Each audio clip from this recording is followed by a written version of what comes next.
Natukom il-lejla tajba. Mis-Santwarju Nazzjonali tal-Madonna ta' Pinu nilqgħukom għall-Lezzjo Divina tar-Rabaħat tal-Għid. Illum il-lezzjo sejra titmexxa minn Dun Ġerard Buħaġar, rettur ta' dan is-santwarju.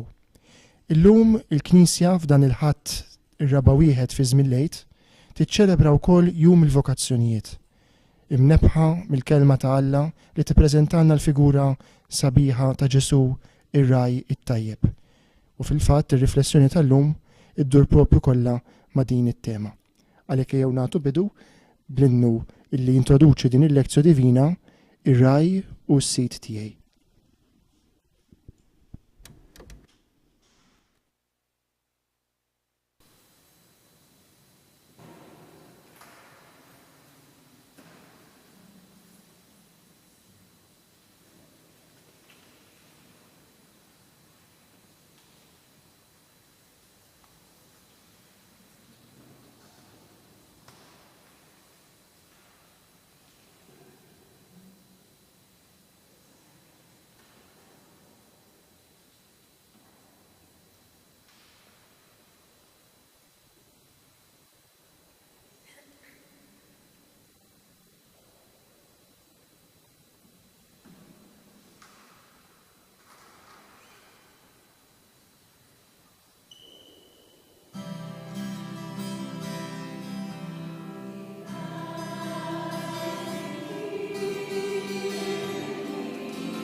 Fl-isem tal-Missier u tal-Iben u tal-Ispirtu Santu, il-paċi ta' Kristu Xorx tkun dejjem magħkom.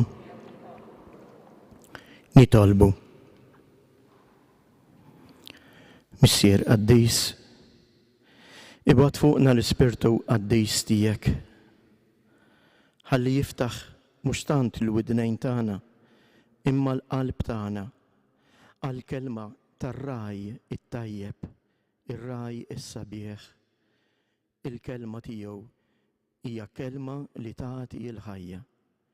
Int li tgħix wis-saltan għal dejjem ta' dejjem.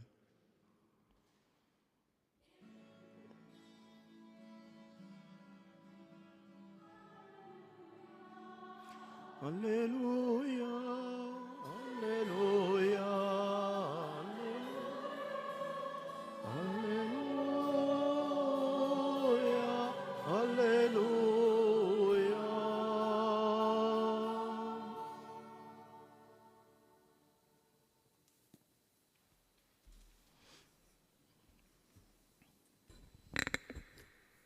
Qari mill-Evanġelju skont San Ġwan.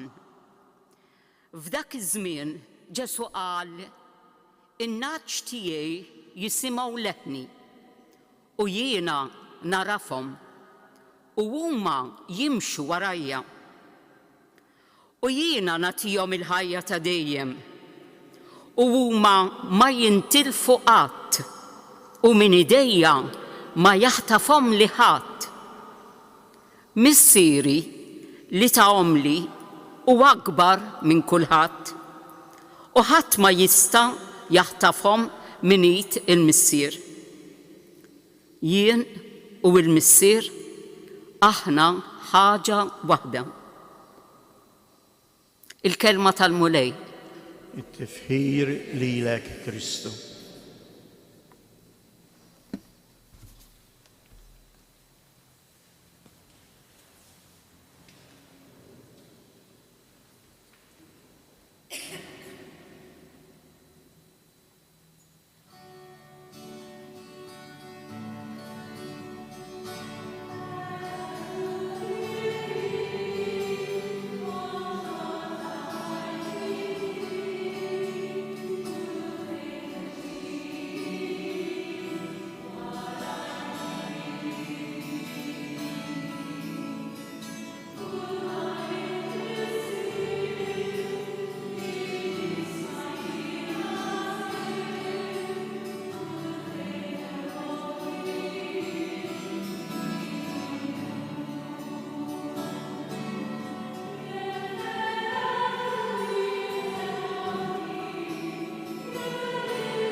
Ippermettu li hekk il-lejla qabel nidħlu fid-dettall ta' din il-kelma ta' Alla li għadna kemm smajna, niftakru xi ħaġa. Dawn il-lezzjon, dawn is-siltiet ma għażilnihomx aħna jew għażilhom l-isqof. Imma tatomna l-Knisja mqazza fil-liturġija tagħha. Għaliex il-Knisja bħalma tagħmel kulhom taqbad lejt ta' wolieda u tibda tmexxihom. U mhux biss imma tibqa' timxi magħhom sabiex jarfu is-sbuħija tal-ħajja. Sabiex jitgħallmu jgħixu dak li huma rċivew. Infatti, jekk nirriflettu ftit fil-ħdut li għaddew ta' dan il-għid, l-ewwel 3 ħdut kellna dejjem id-derijiet, ir-rakkont tal-qawmien, id-dera ta' Ġesu lil Tumas, u id-dera ta' Ġesu l-Apostli flimkien ma' Pietru. Mir-raba' ħadd il-qudiem mhux se jkollna aktar derijiet. Imma l-liturġija se tagħtina diskorsi ta' Kristu li fihom huwa jurina x'irċivejna frott il-qawmien tiegħu. Biex dak id-don li rċivejna tal-qawmien narfu ngħixuh. Il-liturġija eżies ma tagħmilx tifkiriet bħalma aħna nagħmlu tifkira tal-berdej tagħna, tifkira ta' xi rebħa li għamilna. Imma l-liturġija tgħix tiċċelebra dak li temmen. U importanti din, għaliex bekk iżjed il-Vanġelu jsir għalina il-ħajja vera. Ġesu huwa għalina juridna fil-liturġija min huwa għalina u min aħna għalih. U għalhekk huwa jenna ngħixu dak li aħna. Araw eżjes kemm Kristu hekk illum, infatti fil-Vanġelu tal-lum xrajna. Kristu huwa ir-raj u aħna min aħna għalih, il-merħla tiegħu. Għalina huwa raj, aħna għalih il-merħla tiegħu. Aħna tiegħu. Ir-raj it-tajjeb aħna mdorrijin ngħidu u hawnhekk nibdew deħlejn diġà. Il-kelma preċiża li huwa San Ġwan mhijiex tant ir-raj it-tajjeb, imma ir-raj is-sabiħ li f'din is-sbuħija tiegħu hemm ukoll it-tjubija. Għaliex dan? Għaliex ir-raj is-sabiħ? Għaliex jiena u int maħluqin ġbija ta' Alla u ninġibdu għal dak kollu li jew sabiħ. Infatti, jekk imorru l-Ġenesi, Eva lejn xiex tinġibet? Tinġibet lejn is-sbuħija tas-siġra. Imbagħad hemmhekk tiġi imqarqa. Il-bniedem jersaq dejjem lejn dak li jew sabiħ. Hawnhekk għandkom dik iġbija ta' Kristu msallab. Il-kustat miftuħ. Din hija ġbija fil-mużajċi, anke jekk tistgħu taraw il-mużajk li għandna mbarra fuq it-suntier. Il-Knisja sa minn dejjem fl-ewwel żminijiet meta kienet twitter il-figura ta' Kristu mis-slub, ma tantx kienet tpittru kif nafu aħna kollu dmija, brasu baxxuta, mejjed bajnejh magħluqa. Imma kienet tpittru skont dak li temmen, skont dak li qalilna Ġwanni, qal San Ġwan, l-Evanġelista Ġwanni, Kristu fuq is-salib mhuwiex il-wiċċ ikraħ li beżza tħares lejh, imma huwa il-wiċċ is-sabiħ, il-wiċċ imdawwal li kif qalu meta nkun merfuħ il-fuq mill-art jiena niġbed lil kulħadd lejja. Fuq is-salib Kristu minnu huwa ir-raj il-ħaruf li jiġbed lejh biż-sbuħija tiegħu, jiġbed lejh lili u lilek.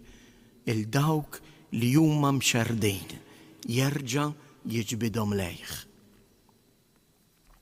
Kellu raġun il-Papa illum Qaddejs Pawlu VI kien jinsisti ħafna fuq il-via pulcritudinis, xi tfisser il-via ta' sbuħija. Hija t-triq ta' sbuħija li ssalva lill-bniedem, li tattira l-bniedem lejn Alla. Għax il-wiċċ ta' Alla huwa il-wiċċ jiddi fid-dawl u sbuħija tiegħu. Ħaniġu ftit għalhekk u nħarsu nidħlu fil-fond lejn dan il-wiċċ is-sabiħ tar-raj is-sabiħ tagħna. Ejjew inħalluh jiġbidna lejh, mhuwiex tant aħna li mmorru lejh, imma huwa hu li jiġi jfittixna, huwa hu li jiġbidna lejh bi-sbuħija tiegħu.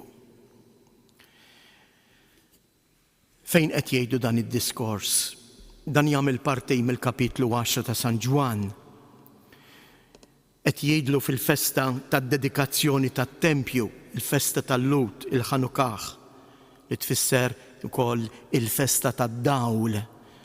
Meta għal 8 ijiem sħaħ il-belt ta' Ġerusalemm tiġi mdawla lejl u nar biex turi sbuħija tal-preżenza ta' Alla. Biex tfakkar lill-bludi li Ġerusalemm tappartjeni lill-Alla u għalhekk hi sabiħa għax tappartjeni lill-Alla. U propju f'dan id-dualizmu bejn dlam u d-dawl li huwa tipiku anke fil-Vanġilu ta' San Ġwan,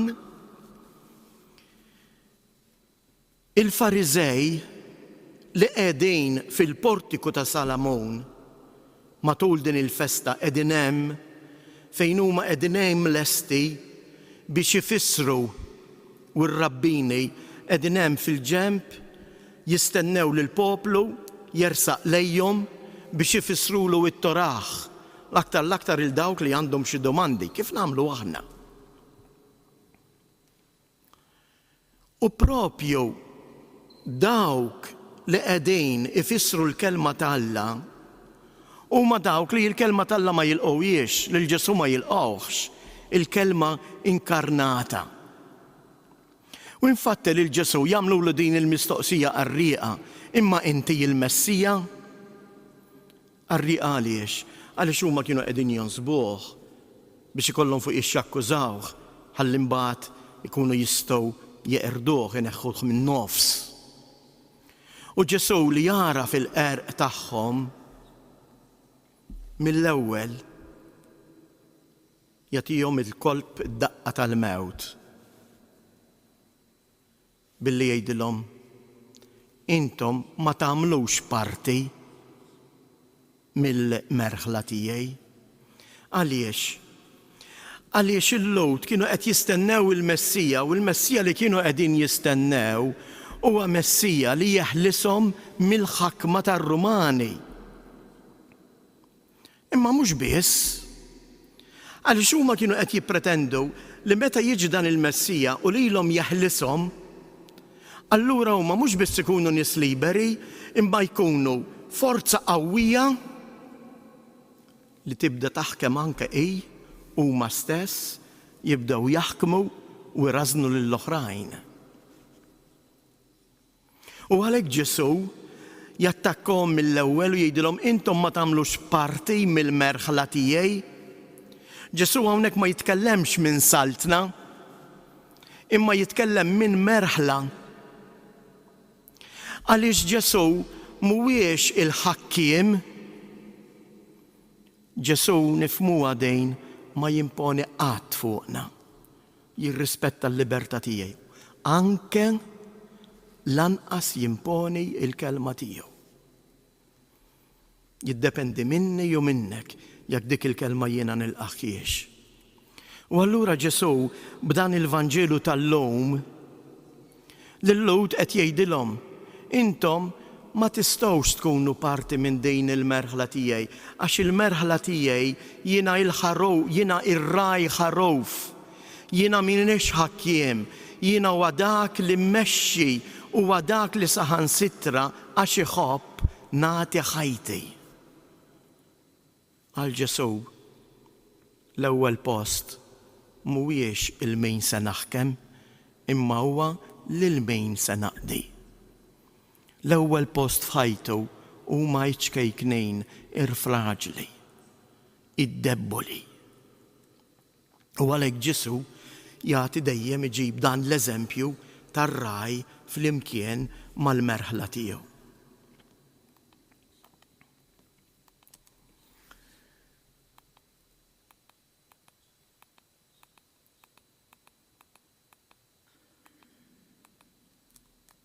Ħaniġu għall-ewwel frażi tal-Vanġelu.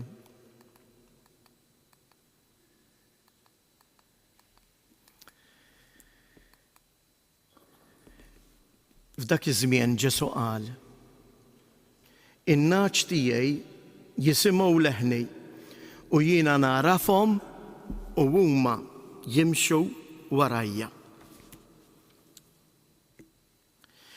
Hawnhekk eżjes għandna 3 verbi li bihom Ġesu jurina u jitkellem mir-relazzjoni tiegħu magħna u tagħna miegħu. Dawn it-3 verbi x'inhuma? L-ewwel wieħed: in-naċ tiegħi jisimgħu leħni. Altru li fehmuh ir-rabbini. Dan il-verb tisma' xema x'inhu? Fiex fakkarhom? Xema Iżrael, ħobb lil mulej Alla tiegħek b'qalbek kollha, b'ruħek kollha u b'moħħok kollu. Hija t-talba lil Fariżew veru r-rabbinu jgħid 3 darbiet tal-inqas kuljum. Hija t-talba lil Fariżej fil-festi f'mumenti uffiċjali kienu jpoġġu anke miktuba fuq moħħhom. Hija t-talba li kulludi kif aħna għandna mal-koxxa tal-bieb tad-dar, in-numru tad-dar jew l-isem tad-dar, kollhom kaxxa ċkejkna b'din it-talba ġo fija biex ħin jidħlu u joħorġu ibusuha biex jiftakar li l-għan tiegħu hu li jisma'. Li jisma'.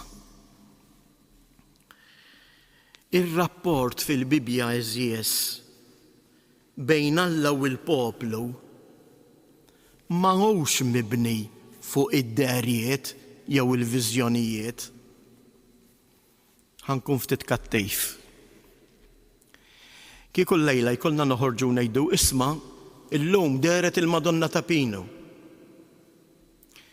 Kieku ngħidilkom li mhux il-Knisja nimlew imma lanqas it-suntier ma jkun biżżejjed. Għax in-nies tiġi tiġri biex tara.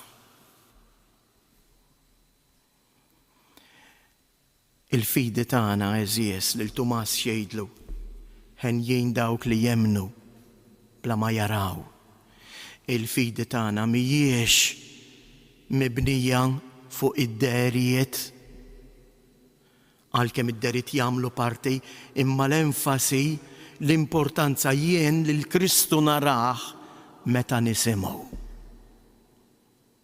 Il-fidi tagħna mibnija fuq is-smieħ tal-kelma tiegħu. Ir-relazzjoni tiegħi miegħu issejp il-qofol tagħha meta jien nisimgħu. Mhux tab xejn. Naqraw fl-Iskrittura kif Alla jmexxi l-poplu tiegħu bil-kelma tiegħu, jagħti l-ordnijiet lil Mosè.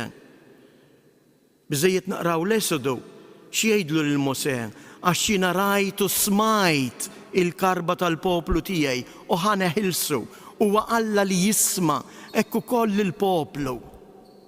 Il-poplu huwa dak li jisma' l-kelma tiegħu u jilqaħħa. Hija il-kelma ta' Alla li twassal anke għal ħelsien lil poplu ludi. Itwasslu fl-art li tnixxi il-ħalib u l-għasel.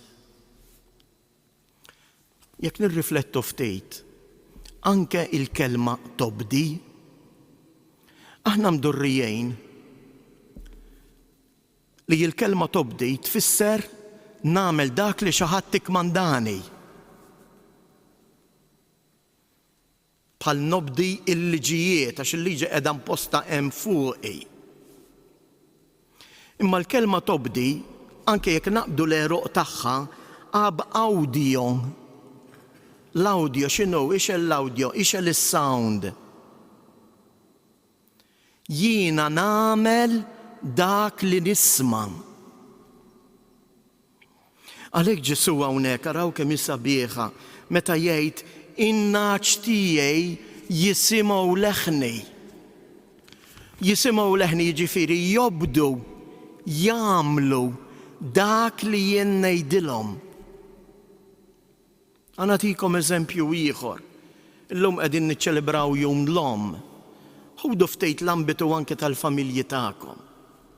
Intom bħala ġenituri, kemm twissijiet għamiltu u tajtu lil-luljietkom? Imma dawk tajtuhom l-Omm biex turu li intom tafu aktar minnhom. Dawk tajtuhom l-Omm biex turu li intom tikmandaw fuqhom. Jew tajtuhom l-Omm għax tħobbuhom, għax tridulhom il-ġid. Infatti meta xi ħadd minn uliedek ma jobdejkx, kif twissih int? Metlikx jien min tixtara kif issa waġġajt, kif issa żbaljajt, Ara kieku smajt kelmti, kieku il-qajta u għamilta, kieku ma konċ tweġġa. Araw, għax huwa kliem imbuttat mill-imħabba. Ekku kollu għal-kliem ta' Ġesu li u lilek, ekku kollu għal-Vanġelu, għalhekk il-Vanġelu hija aħbar ta' ferħ. Għax hija l-aħbar tal-imħabba ta' Alla murija fil-kelma tiegħu. F'kelmtu Alla jurina imħabtu. F'kelmtu Alla jdewwaqna imħabtu. Għalhekk importanti li aħna nkunu tassew in-nies tal-widna, in-nies tas-smieħ. Għalhekk huwa importanti li aħna nisimgħu lilu. Mhux ta' bxejn il-Vanġeli sinottiċi jiġbru dan kollu fir-rakkont tat trasfigurazzjoni. Dan hu ibni il-maħtur isimgħu lilu. Iveżies, ir-relazzjoni tiegħi ma' Alla tikber u tissaħħaħ kemm jien nisma' kelmtu. Kemm jien nintebaħ li kelmtu hija kelma ta' imħabba. It-tieni verb. U jiena narafhom. Huma jisimgħu leħni u jiena narafhom. Hawnhekk Ġesu mhuwiex jitkellem mingħajr fien razzjonali, jien fimtek jew jien rajtek b'għajnejja. Imma hija l-esperjenza minn esperjenza li tħaddan il-moħħ, il-qalb u r-rieda tal-ġisem. Naqraw fil-Ġenesi l-istess, Adam għarraf lil martu Eva u din tqalet. L-istess verb huwa użat biex juri ir-relazzjoni li hemm bejn dawk li huma ta' Kristu u dawk li jemmnu fih. L-istess verb narafhom San Ġwan jużah propju f'dan il-vers. Il-vers fil-kapitlu 17, il-vers 3. Dini il-ħajja ta' dejjem li jarfu lilek Alla waħdek u veru u lil Ġesu Kristu li jinti bat. Dan eżies huwa għarfien reċiproku. Huwa għarfien fejn wieħed jagħti lilu nnifsu lill-ieħor frott l-imħabba. Ma ninsewx, infatti, li kif dan il-Vanġelu Ġesu qiegħed jippreżenta ruħu bħala l-ħaruf. Fil-Vanġelju wkoll Ġesu jippreżenta ruħu bħala il-għarus.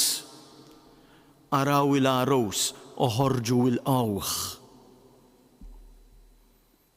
U għalhekk il-kelma tiegħu, in-naċ tiegħu iħossuhom maħbubejn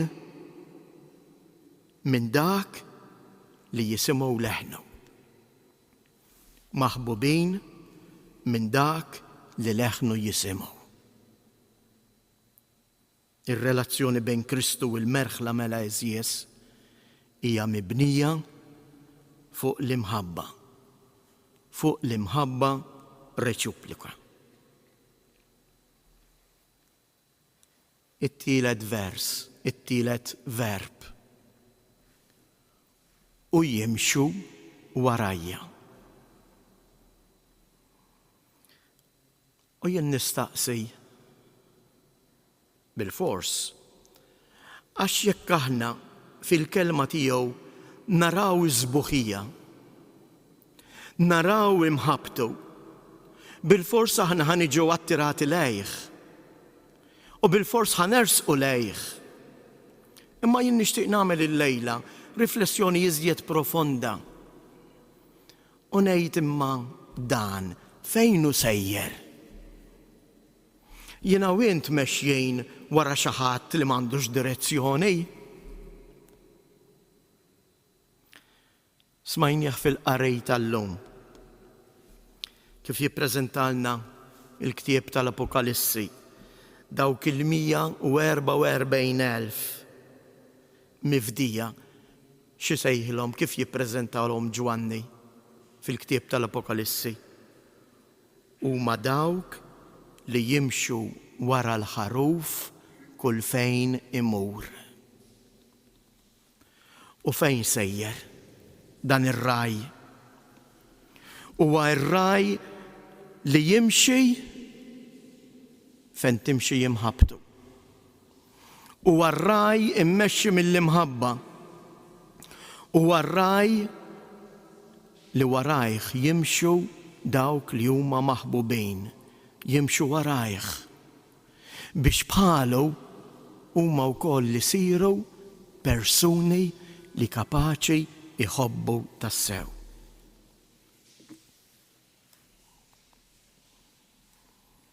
It-tieni parti, it-tieni vers tal-Vanġelu tal-lum. U jiena nagħtihom il-ħajja ta' dejjem u huma ma jintilfu qatt u min idejja ma jaħtofhom li ħadd. Jekk qabel kellna 3 verbi, hawnhekk għandna 3 wegħdiet li Ġesu jagħmel lill-merħla tiegħu.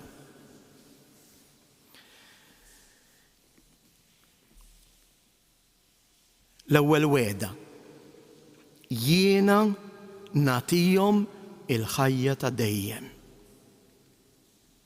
Din hija ċertezza.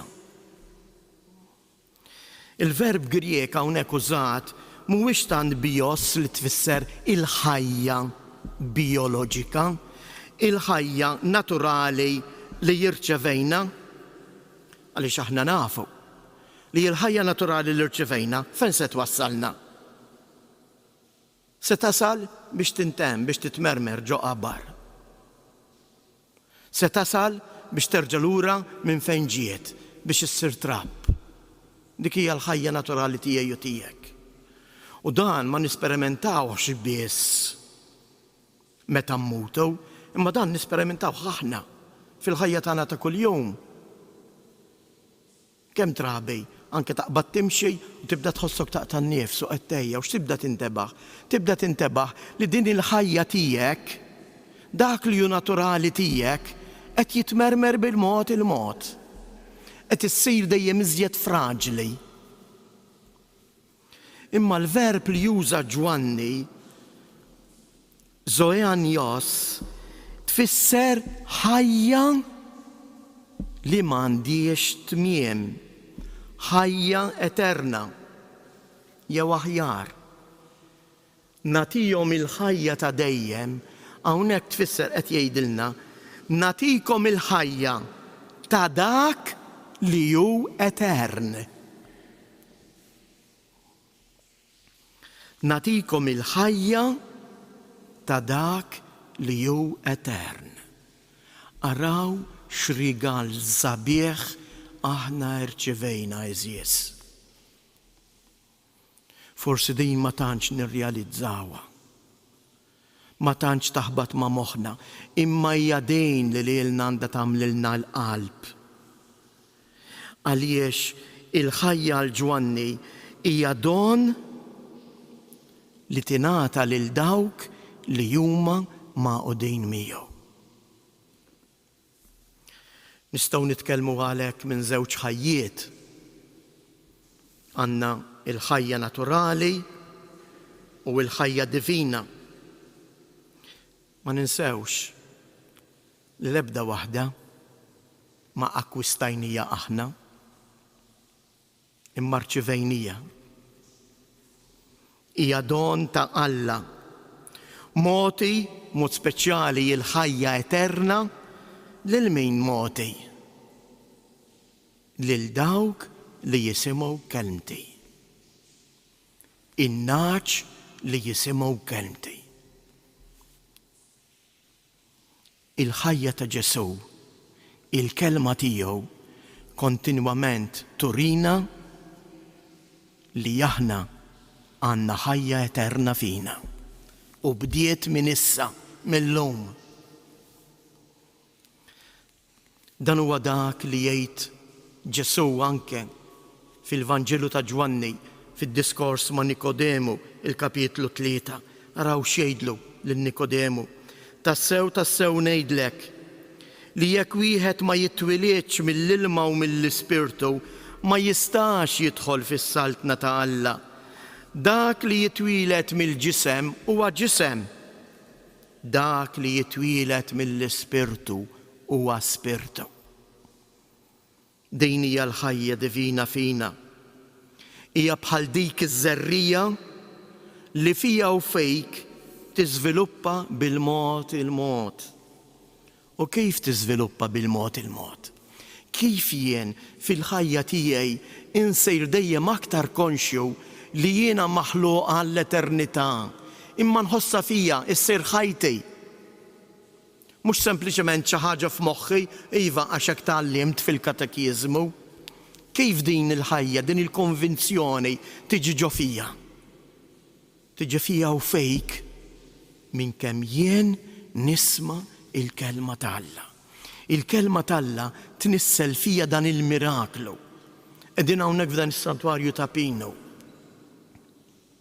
Marija minnej hija dik in-naġa li laqet il-kelma ta' Alla u li bil-qawwa tal-Ispirtu tat il-ħajja lil ħaruf divin u intaġem f'ħajjitha. Marija hija eżempju kbir għalina, mudell ta' dak li aħna rridu nkunu. U għalhekk għandna bżonn il-qawwa tal-Ispirtu u għalhekk għandna bżonn dawn il-mumenti li fihom aħna ninġabru u nisimgħu il-kelma ta' Alla. Għax jekk din il-kelma ta' Alla ma tinżarax fina, ma tikbirx fina din il-konvinzjoni li jien maħluq għall-eternità għax jiena maħbub minn Alla, timbet tinxef, tidbiel. Imma aktar ma jiena nisma' il-kelma, aktar jiena nsir bniedem etern. Bniedem li għandu fih il-ħajja divina. Aħna ma nġorrux biss l-umanità. Aħna fina nġorru wkoll il-ħajja eterna. Il-ħajja ta' dak li hu etern. Dostoevskij kien iħobb jgħid frażi sabiħa: jekk hemm Alla jien immortali. Kemm qawwija u sabiħa. Ma dan jista' jgħidu biss min għandu fih il-kelma. Jekk hemm Alla jiena wkoll etern. Jiena wkoll immortali. Dan huwa eżjes it-tħabbira tal-għid. Din hija l-aħbar tal-Vanġelu. Alla mhuwiex dak li jieħu l-ħajja, imma huwa dak li jagħti il-ħajja tiegħu lil dak li hu terminali, lil dak li ħajjispiċċa. Alla jagħti ħajtu lili u lilek biex jiena u int insir bħalu etern. Imma kif qedtilkom, din il-konvinzjoni issir ħajja tista' tibqa' biss sempliċement f'moħħi, imma issir ħajja meta jien naraf nilqaħħa u insaqqija bil-kelma tiegħu. It-tieni wegħda: u ma jintilfu qatt.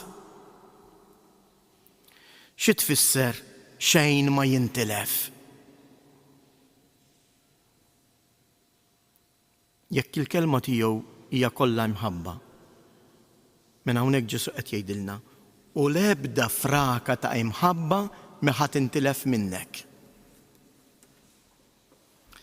Kif qedtilkom diġà, aktar ma nikbru x'inhi l-biża' tagħna. Il-biża' tagħna umana hija dik meta nibdew nikbru bil-mod il-mod, nibdew naraw kejf il-ħajja qed taħrab minn idejna. Nibdew naraw kif qegħdin nikbru, nixjieħu, naraw kif il-ħajja qed taħrab minn ejdej.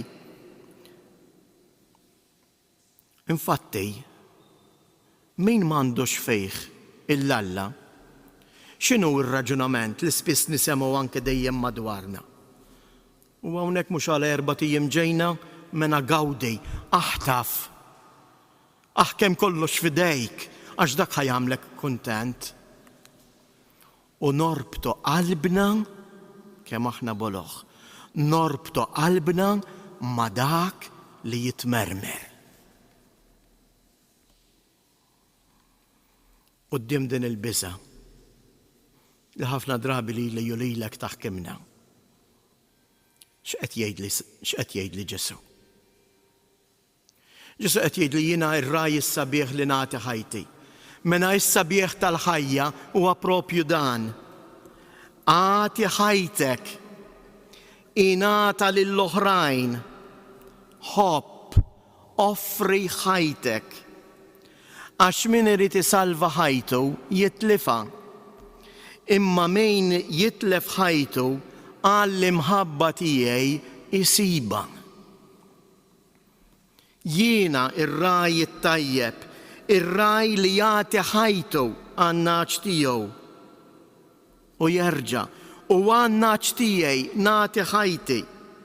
U jerġa' fil-vers 18 u ħadd ma jieħu dieli, iżda jien nagħtija minn rajja.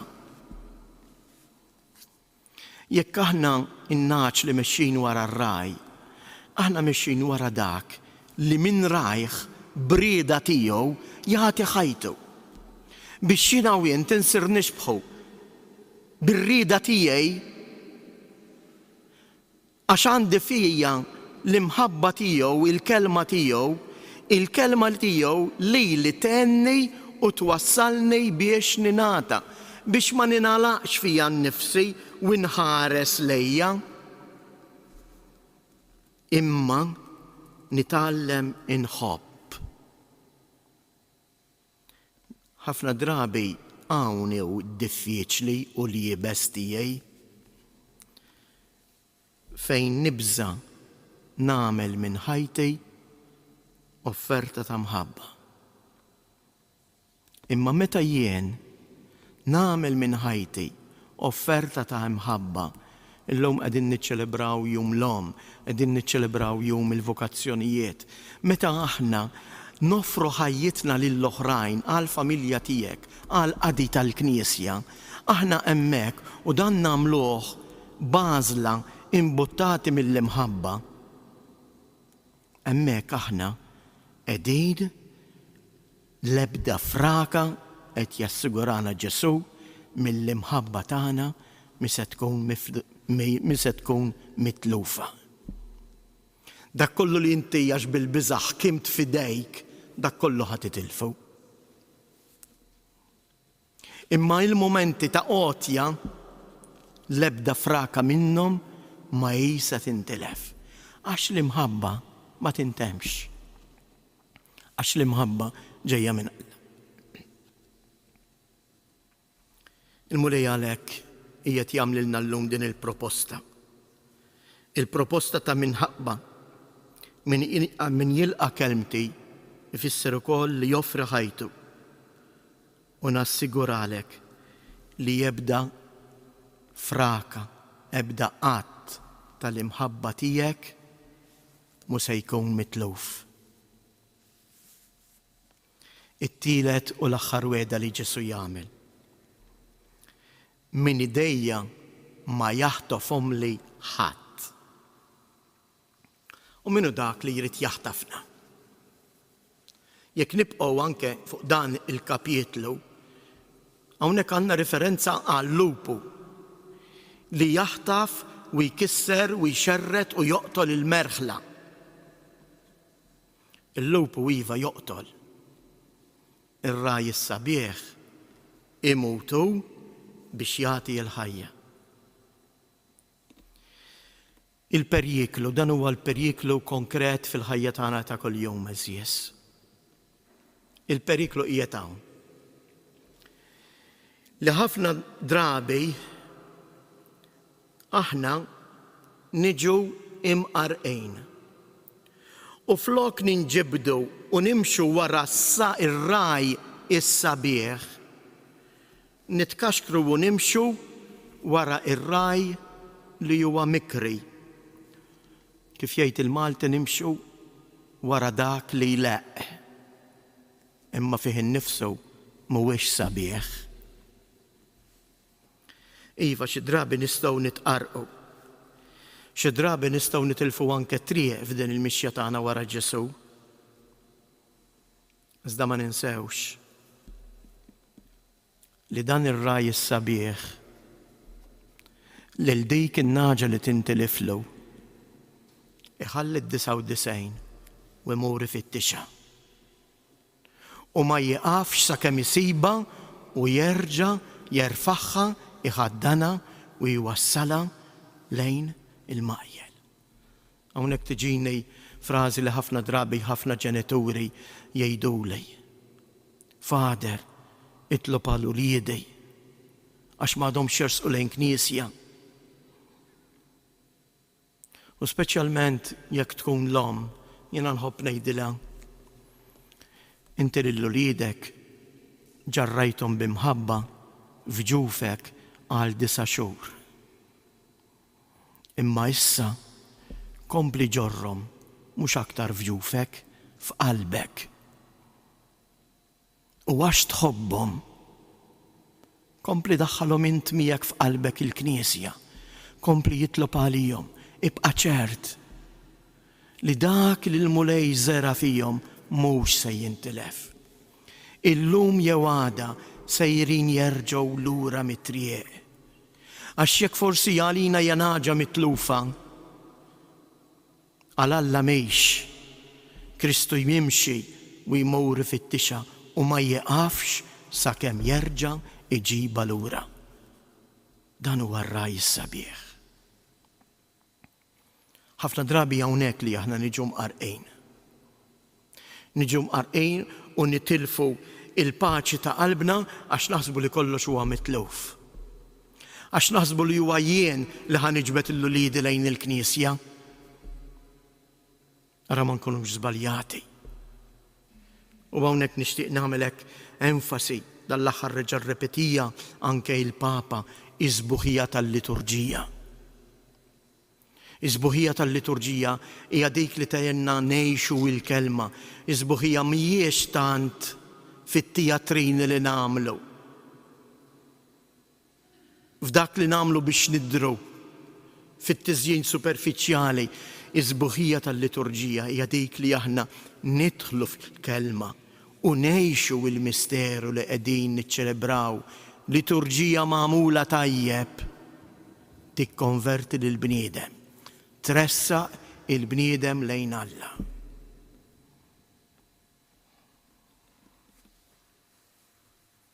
L-imħabba tiġi suwalina għalhekk. Qatt ma tista' tiġi mirbuħa jew infixkla għaliex hija l-imħabba tar-raj is-sabiħ, ir-raj il-maħbub, jew kif kien isejjaħlu għada nagħmlu l-festa tiegħu San Ġorġ Preka, il-leħen il-maħbub. Jien nilqa l-kelma tiegħu għax il-kelma tiegħu hija imħabba. Fl-imħabba tiegħu nilmaħ iż-sbuħija tiegħu. L-aħħar vers, missieri ta' omli huwa akbar minn kulħadd u ħadd ma jista' jaħtafhom minn idej. Missieri li ta' omli. Hawnhekk għandna referenza oħra fil-kapitlu 6. Dak kollha li jagħtini missieri jiġu għandi u min jiġi għandi ma nkeċċieħx il-barra għax jiena nżilt mis-sema mhux biex nagħmel ir-rieda tiegħi imma r-rieda ta' min batni. Issa ir-rieda ta' min batni hija din li jien ma nitlef xejn minn dak kollu li tani. Iżda nqajmu mill-imwiet fl-aħħar jum. Ejjew inserħu rasna. Il-Knisja fi żmien tal-Għid il-ħin kollu fil-liturġija tagħha tkanta il-ferħ tal-Għid u tistedinna biex inkunu in-nies in-nisrani tat-tbissima kif jgħid il-Papa mhux in-nisrani tal-gdiedem. Ejjew inserħu moħħna li aħna ma nistgħux niġu maħtufin għaliex aħna diġà tal-missier. Aħna ninsabu fidejn ir-raj is-sabiħ li jħobb il-merħla tiegħu u bl-istess imħabba li tgħaddi bejn liben u l-missier jiena u int maħbubin bl-istess imħabba. Jien u l-missier ħaġa waħda. Dejni ir-raġuni f'dan il-ferħ tal-Għid meta aħna nintebħu li aħna kontinwament imgeżżurin fl-imħabba ta' Alla. Nixtieq norikom din ġbija. Il-Pantokrator u nagħlaq anke kbija. Aħna imgeżżurin fl-imħabba ta' Alla. Tertullianu kien iħobb iġib dal-eżempju u kien jgħid in-nisrani u bħal ħuta tal-ilma li tom kontinwament fl-imħabba ta' Alla. Aqbad ħuta neħħija mill-ilma tmut. Hekk ukoll aqbad in-nisrani aqtow mill-kelma tal-Alla u jmut. Mhux ta' bxejn, propju hawnhekk fit-Tunuzija Ribtana, l-imperaturi Rumani meta ried jeqret ir-reliġjon nisranija tafu x'ordna u x'għamel. Qabad id-djaknu, il-katekisti u talabhom jagħtuh il-kotba kollha tal-Quddiesa u tal-Iskrittura biex hu jaħraqhom. Għax qal jekk jien naħraq dawn l-insara imutu waħedhom. U tafu x'kienet ir-risposta ta' dawn l-insara? Il-kotba tista' taħraqhom, però kun naf li l-kelma hija miktuba f'qalbna. U biex teqredna trid teqred taħraq lilna u mhux il-kotba. Araw il-konvinzjoni. U nispiċċa b'din iż-żbuħija aħna imgeżurejn fl-imħabba tal-Alla. Din ġbija hawnhekk li qegħdin taraw tal-Pantokrator. Il-Pantokrator min hu? Għax nistgħu naqraw b'mod żbaljat. Huwa il-wiċċ kif tarawh hemm wiċċ ta' żagħżugħ u fl-istess ħin wiċċ ta' bniedem xieħ. Għax huma l-kelmiet ta' Ġesu min jara li jara l-missieri, jien u l-missier aħna ħaġa waħda. U hemmhekk x'inhu qed jagħmel il-Pantokrator? Hija tibirek il-dawk li huma tiegħu bl-imħabba tiegħu u qiegħed jippreżentalhom il-ktieb tal-ħajja. Imma aħna wkoll anke din ixbija antika sa mill-ewwel żminijiet tal-Knisja nistgħu naqrawha ħażejn. Għax jekk jien ix-xbija tiegħi ta' Alla hija xbija ta' imħallef u mhux tar-raj li jagħti ħajtu, tar-raj is-sabiħ, jien dik ix-xbija nista' naqra ta' dak li lest biex li jikkundannani. U flok il-ktieb tal-kelma tal-ħajja hemm fih il-ktieb tal-ġudizzju. Ejjew nitfgħu ħarsitna fuq il-wiċċ is-sabiħ ta' Kristu, il-wiċċ mimli imħabba. U nitolbu hekk nagħlaq dik it-talba li bija llum bdejna kull quddiesa. Xi tlabnieh lill-Alla? Ħalli nġeddu flimkien din it-talba tagħna lill-Alla u ngħidulu u Alla la tejjem li tista' kollox. Mexxina lejn ix-xirka tal-ħeljien fis-saltna tiegħek biex aħna merħla ċkejkna naslu fejn daħal qabilna ir-raj is-sabiħ tagħna. Bi Kristu Siedna. Amen.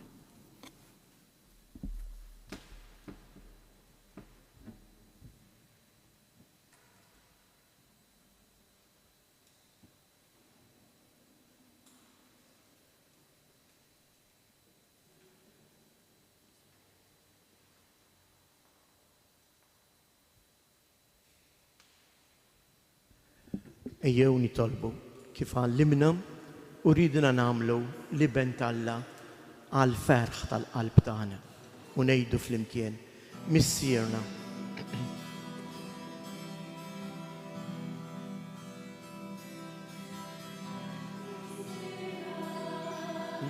Inti fis-smawiet jitqaddes l-isem tiegħek, li jitqaddes l-isem tiegħek.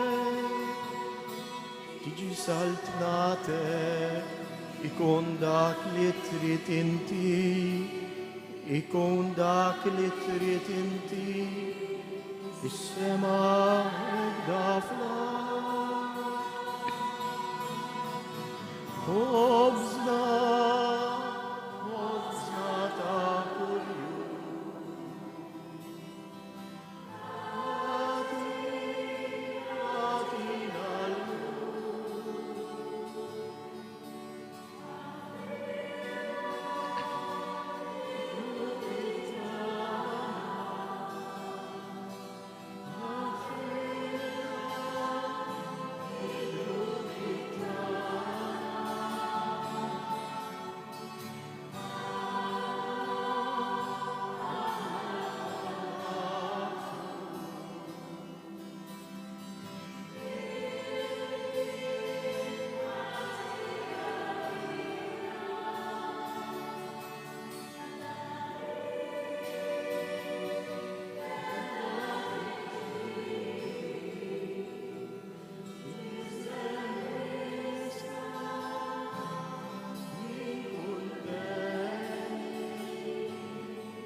Jew intemmu anke din it-talba tagħna. Nafu li anke bħalissa bdew l-erbat tal-Madonna. Ejjew insellmu lil din l-om, lil din il-mara li kienet immexxija totalment mill-kelma ta' Alla. Ħalliet il-pjanijiet tagħha biex tagħmel il-pjanijiet ta' Alla. Ejjew nitolbuha għall-ommijiet tagħna, għalina l-kol biex aħna narfu, nitfgħu dejjem ħarsitna fuq il-wiċċ sabiħ tar-raj tagħna. Biex dik il-kelma tiegħu tkun tassew il-kelma li ssuqna li tmexxina warajh. U flimkien ngħidu: Sliem għalik Marija, bil-grazzja mimlija l-mulej miegħek. Imbierka inti fost in-nisa, imbierek il-frott tal-ġuf tiegħek Ġesu. Qaddisa Marija Umm Alla, itlob għalina mid-inbin, issa fis-sija tal-mewt tagħna. Amen. Sliem għalik Marija, bil-grazzja mimlija l-mijie. Imbierka inti fost in-nisa, imbierek il-frott tal-ġuf tiegħek Ġesu. Qaddisa Marija Umm Alla, itlob għalina mid-inbin, issa fis-sija tal-mewt tagħna. Amen. Sliem għalik Marija, bil-grazzja mimlija il-mulej miegħek. Imbierka inti fost in-nisa, imbierek il-frott tal-ġuf tiegħek Ġesu. Qaddisa Marija Umm Alla, itlob għalina mid-inbin, issa fis-sija tal-mewt tagħna. Amen. Madonna ta' Pinu, Sultana tal-familja, ħarstek fuqna dejjem żomm. Il-mulej magħkom. Iberikkom Alla li jista' kollox u jżommkom fil-paċi u s-sliem tiegħu, il-Missier, l-Iben u l-Ispirtu Santu. Morru u għejxu il-kelma sabiħa ta' Kristu. Inroddu ħajr lill-Alla.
sabiħ tal-poeta nazzjonali tagħna Duncan Msajla f'dan l-innu illi aħna l-Maltin u l-Awċin inkantaw lill-Omna Marija f'dan ix-xahar Marjan ta' Mejju, propju wkoll f'dan il-jum għażiż ta' 8 ta' Mejju, it-tifkira tal-Madonna tar-Rużarju ta' Pompej.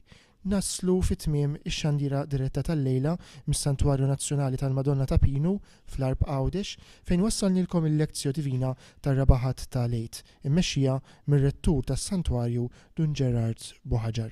Naturalment aħna intukom appuntament għal bħallum ġimgħa dejjem fil-ħin tas-7 ta' filgħaxija, il-ħadd filgħaxija fejn tkompli l-Lekzjo Divina għal dawn il-ħdud ta' Lejt mill-Isqof ta' Għawdex Anton Tewma.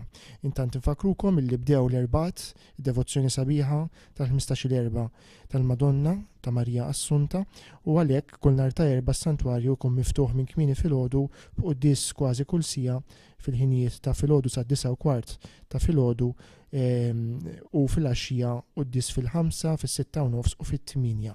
Nħeġġukom sabiex iżżuru s-santwarju u iżżuru u titolbu quddiem ix-xbija għażiża tal-Madonna ta' Pinu illi talab qudiemha wkoll il-Papa Franġisku. Intant natukom il-lejla tajba u nixtiequlkom kull paċi u ġid fil-Mulej Ġesu.